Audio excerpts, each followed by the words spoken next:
3, 2, 1.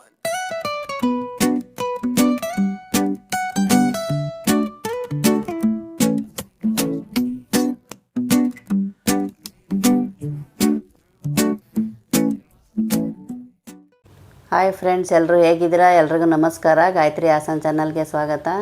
Video ಹಾಕಿ ನಾನು ತುಂಬ ದಿವಸ ಆಗಿತ್ತು, ಟೈಮ್ ಇರಲಿಲ್ಲ, ಅದಕ್ಕೋಸ್ಕರ ಹಾಕಿರಲಿಲ್ಲ. ಇವತ್ತೊಂದು ವಿಡಿಯೋ ಹಾಕ್ತಾಯಿದ್ದೀನಿ. ಅದು ಸೌತೆಕಾಯಿ ಇಡ್ಲಿ, ಸ್ಪೆಷಲ್ ಇಡ್ಲಿ, ತುಂಬ ರುಚಿಯಾಗಿರುತ್ತೆ.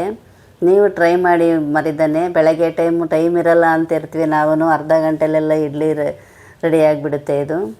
ಫ್ರೆಂಡ್ಸ್, ಇದು ಹೇಗೆ ಬರುತ್ತೆ ಅಂತ ನೋಡಬೇಕು ಅಂದರೆ ವೀಡಿಯೋನ ಕೊನೆವರೆಗೂ ಸ್ಕಿಪ್ ಮಾಡಿದೆ ನೋಡಿ. ಹಾಗೆಯೇ ಫ್ರೆಂಡ್ಸ್, ಯಾರಾದರೂ ಹೊಸ್ದಾಗಿ ನೋಡ್ತಾ ಇರೋರಿದ್ರೆ ನಮ್ಮ ಚಾನಲ್ ಸಬ್ಸ್ಕ್ರೈಬ್ ಮಾಡ್ಕೊಂಡು ನೋಡಿ, ಫ್ಯಾಮಿಲಿ ಫ್ರೆಂಡ್ಸಿಗೆ ಶೇರ್ ಮಾಡಿ. ಫ್ರೆಂಡ್ಸ್ ಬನ್ನಿ, ಇವಾಗ ಸೌತೆಕಾಯಿ ಇಡ್ಲಿ ಹೇಗೆ ಬರುತ್ತೆ ಅಂತ ನೋಡ್ಕೊಳ್ಳೋಣ. ನಾನು 3 ಮೀಡಿಯಮ್ ಸೌತೆಕಾಯಿ ತಗೊಂಡು ಸಿಪ್ಪೆ ತೆಗೆದ್ಬಿಟ್ಟು ತೊಳೆದು ಕ್ಲೀನ್ ಮಾಡಿ ಇಟ್ಕೊಂಡಿದ್ದೀನಿ. ಸೌತೆಕಾಯಿ ನೀವು ಯಾವುದಾದ್ರೂ ತಗೊಳ್ಳಿ ನೋಡಿ. ನಾನು ತುರಿದಿಟ್ಕೊಳ್ತೀನಿ. ಇದನ್ನು ಒಂದ್ಸರಿ ರುಬ್ಕೊಳ್ತೀವಿ, ಹಾಗೆಯೇ ದಪ್ಪಗೆ ತುರ್ಕೊಳ್ಳಿ. ನೀವು ತುಂಬ ಸಣ್ಣದ್ರಲ್ಲೆಲ್ಲ ತುರಿಯೋಕ್ಕೆ ಹೋಗ್ಬೇಡಿ ನೋಡಿ. 3 ಸೌತೆಕಾಯಿನೂ ನಾನು ತುರಿದಿಟ್ಕೊಳ್ತಾ ಇದ್ದೀನಿ. ರುಚಿ ಅಂತೂ ತುಂಬ ಚೆನ್ನಾಗಿರುತ್ತೆ ನೋಡಿ. ಎಲ್ಲ ತುರಿದು ಸೌತೆಕಾಯಿನ ನಾನು ರೆಡಿ ಮಾಡಿ ಇಟ್ಕೊಂಡೆ ನೋಡಿ. ಎಲ್ಲ ರೆಡಿ ಆಯ್ತು. ಇವಾಗ ಒಂದು ಪಾತ್ರೆ ತಗೊಳ್ತೀನಿ ನೋಡಿ. ಈ ಬೌಲಿಗೆ ನಾನು ಇಡ್ಲಿ ರವೆ ಹಾಕ್ತಾಯಿದ್ದೀನಿ. 1 ಬೌಲ್ ಇಡ್ಲಿ ರವೆ ಹಾಕ್ತಾಯಿದ್ದೀನಿ. ನೀವು ಯಾವುದೇ ಕಪ್ಪಲ್ಲಿ ತಗೊಳ್ಳಿ, 1 ಬೌಲ್ ತಗೊಳ್ಳಿ. ರವೆ 2ರಷ್ಟು ನಾವು ಸೌತೆಕಾಯಿ ತಗೊಳ್ಳೋಣ. ಈಗ ಇದೇ ಬೌಲಿಗೆ ನಾವು ಸೌತೆಕಾಯಿ ಅಳತೆ ಮಾಡ್ಕೊಂಡು ತಗೊಳ್ಳೋಣ. 2 ಬೌಲ್ ಹಾಕ್ತಾಯಿದ್ದೀನಿ. ರವೆ ಎಷ್ಟು ಹಾಕಿರ್ತಾರೆ ಅದರ 2 ಬಟ್ಲು ನೀವು 2ರಷ್ಟು ತಗೋಬೇಕು ಸೌತೆಕಾಯಿನ ನೋಡಿ. 2 ಬಟ್ಲು ಸೌತೆಕಾಯಿ ಹಾಕಿದ್ದೀನಿ ಇದಕ್ಕೆ. ಸೌತೆಕಾಯಿ ನೀರನ್ನು ನೀವು ಚೆಲ್ಲಕ್ಕೆ ಹೋಗ್ಬಿಡಿ ನೋಡಿ, ಅದಕ್ಕೇ ಮಿಕ್ಸ್ ಮಾಡ್ಕೊಳ್ಳಿ. ಅದರಲ್ಲೇ ನೆನಿಬೇಕು, ಮತ್ತು ನಾವು ನೀರು ಹಾಕಲ್ಲ ಅದಕ್ಕೆ, ರವೆಗೆ ನೋಡಿ. ಎಲ್ಲ ಮಿಕ್ಸ್ ಮಾಡ್ಕೊಳ್ಳೋಣ ಇವಾಗ ಇದನ್ನು ನೋಡಿ. ಸೌತೆಕಾಯಿನೆಲ್ಲ ನೆಂದು ಬಿಡುತ್ತೆ, ರವೆ ಎಲ್ಲ ನೀರು ಹಾಕಬಾರ್ದು ಇದಕ್ಕೆ. ಎಷ್ಟು ಬೇಗ ಆಗುತ್ತೆ ಅಂತ ಫ್ರೆಂಡ್ಸ್, ಅರ್ಧ ಗಂಟೆಲೆಲ್ಲ ಇಡ್ಲಿ ರೆಡಿ ಆಗಿಬಿಡುತ್ತೆ. ಇದನ್ನು ಇವಾಗ ಒಂದು 10 ನಿಮಿಷ, 1/4 ಗಂಟೆ ಬಿಟ್ಟರೆ ಸಾಕು. ರವೆ ನೆನ್ಕೋಬೇಕು ಅಷ್ಟೇ, ಅಲ್ಲಿವರೆಗೆ ಬಿಡೋಣ.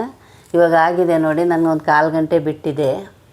ಇವಾಗೆಲ್ಲ ಮಿಕ್ಸ್ ಮಾಡೋಣ. ರವೆ ಎಲ್ಲ ನೆಂದಿದೆ ಸೌತೆಕಾಯಿನಲ್ಲಿ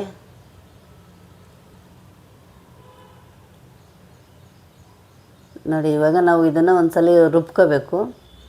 ಇದಕ್ಕೆ ನಾನು ಅದೇ ಬೌಲಲ್ಲಿ 1 ಬೌಲು ತೆಂಗಿನಕಾಯಿ ತಗೊಳ್ತಾ ಇದ್ದೀನಿ. ಇದಕ್ಕೆ ನಾನು ಒಂದು 5-6 ಹಸಿಮೆಣ್ಸಿನ್ಕಾಯಿ ಹಾಕ್ತಾಯಿದ್ದೀನಿ, ಗ್ರೀನ್ ಚಿಲ್ಲಿ. ನೀವು ಚಿಲ್ಲಿ ಬೇಡ ಅಂದರೆ ಸ್ಕಿಪ್ ಮಾಡಿ. ನೀವು ಮಕ್ಕಳು ತಿನ್ನೋದಾದರೆ ಖಾರ ಆಗುತ್ತೆ, ಅದಕ್ಕೋಸ್ಕರ ಸ್ಕಿಪ್ ಮಾಡಿಬಿಡಿ ನೀವು ನೋಡಿ. ಇದನ್ನು ಇವಾಗ ಒಂದು ರೌಂಡ್ ಆಡಿಸ್ಕೊಬರ್ತೀನಿ ನೋಡಿ. ಇದು ರೆಡಿ ಆಯಿತು. ತೆಂಗಿನಕಾಯಿ ನಾನು ರುಬ್ಕೊಂಡು ತಗೊಬಂದಿದ್ದೀನಿ. ಸುಮ್ಮನೆ ಮಿಕ್ಸ್ ಅಷ್ಟೇ, ರುಬ್ಬಬೇಕು. ಒಂದು 2 ಸರಿ ರುಬ್ಬಿದರೆ ಸಾಕಾಗುತ್ತೆ ನೋಡಿ. ಇವಾಗ ಸೌತೆಕಾಯಿ ಜೊತೆನೇ ಹಾಕಿದ್ದೀನಿ. ಇದನ್ನೆಲ್ಲ ಮಿಕ್ಸ್ ಮಾಡ್ಕೊಳ್ಳೋಣ. ಇವಾಗ ಇದಕ್ಕೆ ಉಪ್ಪು ಹಾಕೊಳ್ತಾ ಇದ್ದೀನಿ. ನಿಮ್ಮ ರುಚಿಗೆ ತಕ್ಕಷ್ಟು ಹಾಕ್ಕೊಳ್ಳಿ ಉಪ್ಪು ನೋಡಿ. ಎಲ್ಲ ಮಿಕ್ಸ್ ಆಯಿತು. ಇವಾಗ ಒಂದು ಸರಿ ನಾವು ಮಿಕ್ಸಿ ಜಾರಲ್ಲಿ ಆಡಿಸ್ಕೊಳ್ಳೋಣ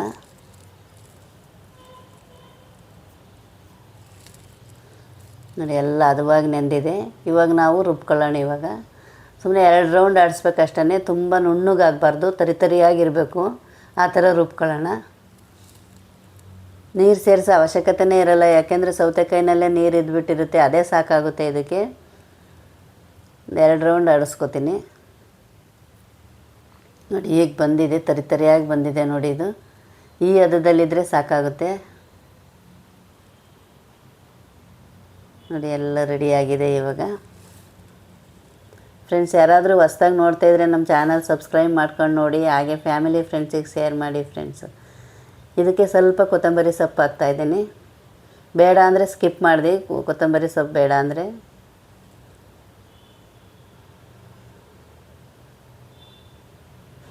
ನೋಡಿ. ಎಲ್ಲ ರೆಡಿ ಆಯಿತು. ಇದಕ್ಕೇನು ಸೋಡಾ ಹಾಕೋಂಗಿಲ್ಲ ಇದಕ್ಕೆ ನೋಡಿ. ಎಲ್ಲ ಮಿಕ್ಸ್ ಆಗಿದೆ. ಒಂದು 10 ನಿಮಿಷ ಬಿಡ್ತೀನಿ ಇದನ್ನು ಇವಾಗ ನೋಡಿ. 10 ನಿಮಿಷ ಬಿಟ್ಟಿದ್ದೆ, ಎಲ್ಲ ರೆಡಿ ಆಯಿತು ನೋಡಿ. ಇಡ್ಲಿ ಸ್ಟ್ಯಾಂಡಿಗೆ ನಾನು ಎಣ್ಣೆ ಹಚ್ಕೊಂಡಿದ್ದೀನಿ. ಎಣ್ಣೆ ಹಚ್ಕೊಂಡು ರೆಡಿ ಮಾಡಿ ಇಟ್ಕೊಂಡಿದ್ದೀನಿ ಆಲ್ರೆಡಿ. ಇವಾಗ ಇಡ್ಲಿ ಸ್ಟ್ಯಾಂಡಿಗೆ ಹಾಕೊಂಬಿಡೋಣ. ಎಲ್ಲ ರೆಡಿಯಾಗಿದೆ ನೋಡಿ. ಇವಾಗ ಹಾಕ್ತಾಯಿದ್ದೀನಿ. ಸ್ವಲ್ಪ ಹೀಗೆ ಹಾಕ್ಕೊಳ್ಳಿ, ತೆಳು ಮಾಡ್ಕೊಳಕ್ಕೆ ಹೋಗ್ಬೇಡಿ. ಬ್ಯಾಟರ್ ಹೀಗೆ ಇರಲಿ ಗಟ್ಟಿಯಾಗಿ. ನೀರು ಎಕ್ಸ್ಟ್ರಾ ಹಾಕ್ಕೊಳ್ಳೋಕ್ಕೆ ಹೋಗ್ಬೇಡಿ ನೀವು. ನೋಡಿ ಫುಲ್ ಎಲ್ಲ ಹಾಕ್ಕೊಳ್ಳೋಣ.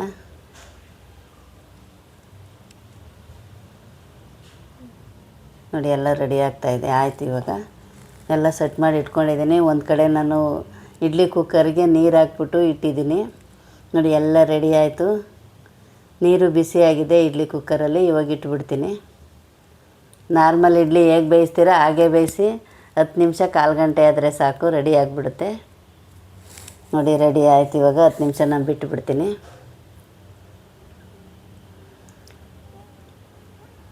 ನೋಡಿ ಹೀಗೆ ಇರಬೇಕು. ನೋಡಿ ಎಲ್ಲ ರೆಡಿ ಆಯಿತು. 10 ನಿಮಿಷ ಆಯಿತು. ಇವಾಗ ನಾನು ಇಡ್ಲಿ ತೆಗ್ದಿದ್ದೀನಿ. ನೋಡಿ ಇವಾಗ ಪ್ಲೇಟಿಗೆ ಸರ್ವ್ ಮಾಡಿ ಇಟ್ಟಿದ್ದೀನಿ. ಅದ್ರ ಜೊತೆ ನಾನು ತೆಂಗಿನಕಾಯಿ ಚಟ್ನಿ ಮಾಡಿದ್ದೀನಿ. ಸಾಂಬಾರು ಇದ್ರೂ ಚೆನ್ನಾಗಿರುತ್ತೆ. ನಾನು ಚಟ್ನಿ ಮಾಡಿದ್ದೆ. ನೋಡಿ ಮಕ್ಳಿಗೆ ಖಾರ ಇಷ್ಟ ಇಲ್ಲ ಅಂದರೆ ಸ್ವಲ್ಪ ಹಸಿರು ಮೆಣಸಿನ್ಕಾಯಿನ ಸ್ಕಿಪ್ ಮಾಡಿ ನೀವು, ಗ್ರೀನ್ ಚಿಲ್ಲಿನ. ಎಷ್ಟು ಸಾಫ್ಟಾಗಿ ಬಂದಿದೆ ಅಂದರೆ ನೋಡಿ ಹೇಗಿದೆ ಅಂತ ನಾನು ತೋರಿಸ್ತೀನಿ. ಅಷ್ಟು ಸ್ಮೂತಾಗಿ ಬಂದಿದೆ. ನೋಡಿ ಸೋಡಾ ಹಾಕಿರಲ್ಲ, ಏನಿಲ್ಲ, ಆದ್ರೂ ಅಷ್ಟು ಸ್ಮೂತಾಗಿ ಬಂದಿದೆ. ಅರ್ಧ ಗಂಟೆ ಟೈಮ್ ಇದ್ದರೆ ಬೆಳಗ್ಗೆ ಟೈಮಿಗೆ ತಿಂಡಿಗೆ ರೆಡಿಯಾಗಿ ಇರುತ್ತೆ ಸೌತೆಕಾಯಿ ಇಡ್ಲಿ. ನೀವು ಮರಿದನೆ ಮಾಡ್ಕೊಳ್ಳಿ ಫ್ರೆಂಡ್ಸ್. ಹಾಗೆ ಫ್ಯಾಮಿಲಿ ಫ್ರೆಂಡ್ಸಿಗೆ ಶೇರ್ ಮಾಡಿ. ಮರಿದನೆ ಇಡ್ಲಿ ಇಷ್ಟ ಆದರೆ ನಮ್ಮ ಚಾನಲ್ನ ಸಬ್ಸ್ಕ್ರೈಬ್ ಮಾಡ್ಕೊಂಡು ನೋಡಿ. ಹಾಗೆ ಫ್ಯಾಮಿಲಿ ಫ್ರೆಂಡ್ಸಿಗೆ ಶೇರ್ ಮಾಡಿ. ಸೌತೆಕಾಯಿ ಇಡ್ಲಿ ಜೊತೆ ಕಾಯಿ ಚಟ್ನಿ ಅಂತೂ ಕಾಂಬಿನೇಷನ್ ತುಂಬ ಚೆನ್ನಾಗಿತ್ತು, ರುಚಿಯಾಗಿತ್ತು. ನೀವು ಮರಿದನೆ ಮಾಡ್ಕೊಳ್ಳಿ. ಇದ್ರ ಜೊತೆ ಸಾಂಬಾರು ಚೆನ್ನಾಗಿರುತ್ತೆ, ಆದರೆ ಕಾಯಿ ಚಟ್ನಿ ಕಾಂಬಿನೇಷನ್ ತುಂಬ ಚೆನ್ನಾಗಿತ್ತು. ನೋಡಿ ಹೇಗೆ ಬಂದಿದೆ ಅಂತ. ಸರ್ವ್ ಮಾಡಿದರೆ ಅಷ್ಟು ಲುಕ್ಕಾಗಿ ಕಾಣ್ತಾಯಿದೆ ನೋಡಿ. ಸೌತೆಕಾಯಿ ಇಡ್ಲಿ ಅಂತ ಗೊತ್ತೇ ಆಗಲ್ಲ. ತಿನ್ನಬೇಕಾದ್ರೆ ಟೇಸ್ಟಲ್ಲಿ ಗೊತ್ತಾಗುತ್ತೆ ಅಷ್ಟೇ. ನೀವು ಮರಿದಲ್ಲೇ ಮಾಡ್ಕೊಳ್ಳಿ ಫ್ರೆಂಡ್ಸು ಸೌತೆಕಾಯಿ ಇಡ್ಲಿ. ವಿಡಿಯೋ ಇಷ್ಟ ಆದರೆ ಲೈಕ್ ಮಾಡೋದು ಮಾತ್ರ ಮರಿಬೇಡಿ ಫ್ರೆಂಡ್ಸು.